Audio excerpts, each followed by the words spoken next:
Clinical manifestations होती है metabolism normal से होती है। तो बार्टर जो बचपन से स्टार्ट हो जाएगा बेबी, तो इन्फेंसी से हमारे पास शुरू हो जाएगा। कहाँ पे स्टार्ट होता है? ए से याद रखो, असेंडिंग लूप ऑफ हेनले। तो ये जो हमारे पास ये है, तो यहाँ वाला APCT है, डिसेंडिंग असेंडिंग DCT आई द कलेक्टिंग डक्ट। तो this is the part is getting affected, ascending loop of Henle. Now Bartter again A for this and A for your ascending loop and A for your autosomal recessive. All right, then हमारे पास क्या clinical manifestation metabolic control, तो onset is the infancy. अब हमारे पास क्या है, इसके अंदर 3 चीज़ें होती हैं। Let's talk about them. तो हमारे पास क्या होता है, एक हमारे पास होता है सोडियम पोटाशियम 2 क्लोराइड को ट्रांसपोर्टर। ओके, एक होता है हमारे पास रोम के channel and that is renal outer medullary potassium channel. Third होता है हमारे पास क्लोराइड। ये क्लोराइड का डायग्राम बनाकर देखते हैं हम। ओके, सो ये हमारे पास हो गया, ये ल्यूमेन है हमारे पास, this is my lumen, this is my sending loop का सेल। अब हम चैनल्स बना लेते हैं। तो यहाँ पे हमने कौन सा बना लिया, this is my chloride channel. ये किससे, gene is coded by this barttin gene से कोड होता है।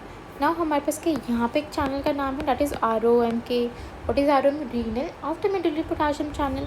एंड एक हमारे पास क्या है, एक हमारे पास है योर सोडियम पोटाशियम 2 क्लोराइड को ट्रांसपोर्टर। Very good.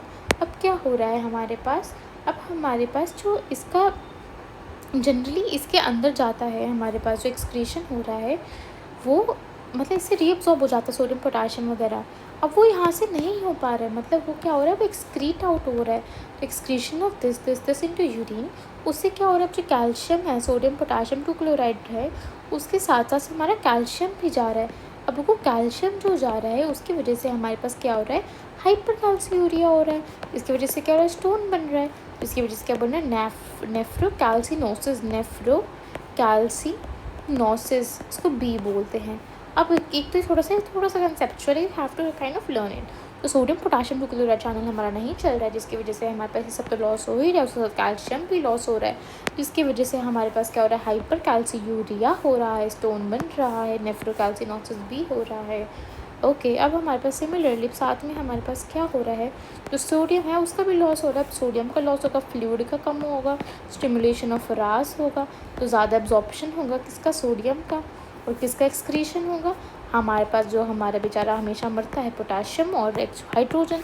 अब इसका एक्सक्रीशन होगा, ये कम होंगे बॉडी में, that is hypokalemia, hypochloremia and metabolic alkalosis। Why? Because hydrogen being an acid is being lose, तो हमारे पास क्या बनेगा, मेटाबॉलिक alkalosis।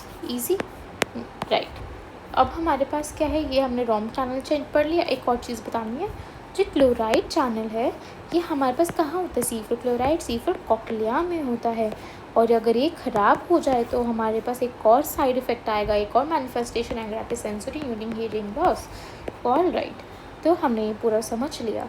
अब कैसे है, एक बार फिर से रिवाइज करते हैं। What is Bartter syndrome? Bartter syndrome is autosomal recessive disease, ascending loop of Henle disease, mode of inheritance, clinical manifestations भी होती है, मेटाबॉलिक भी होती हैं, और ये इन्फेंसीज हो जाती हैं। तो this is the thing, sodium potassium 2 chloride को चैनल, देन दिस इज रोम के channel, this is the sodium chloride channel. Chloride channel cochlea में भी है, SNL हो जाएगा बार्टन जीन की वजह से। रोम के चैनल तो बस हमारे पास यहाँ पे है ही।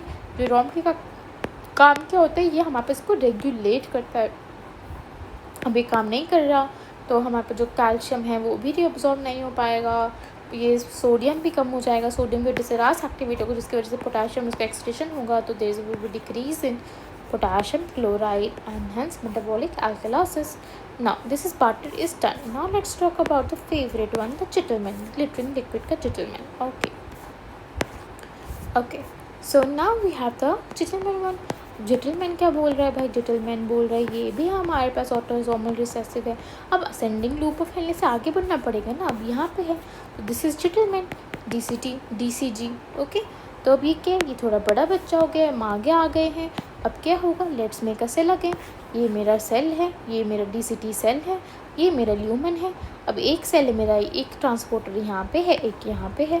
तो क्या हो रहा है हमारे पास, जनरली जो सोडियम और क्लोराइड होता है NaCl ट्रांसपोर्टर होता है, जनरली वो यहाँ से ऐसे जाते हैं, अब यहाँ पे तो नहीं जा पाएंगे, तो उनको क्या होगा, ये डिक्रीज़ होगा, ये यूरिन में जाएगा।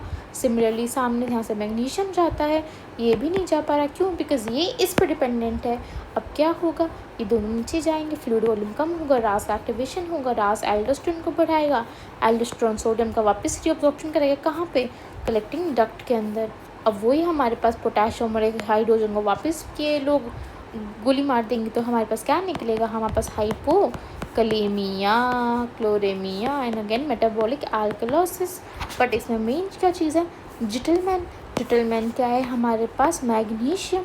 मैग्नीशियम में क्या आ रहा है जी, तो स्टैंड फॉर जिटलमैन। ओके, सो ये हमारे पास क्या है, सोडियम पोटाशियम को transport, and this is the name is TRPM6, that is transient receptor potential magnesium 6.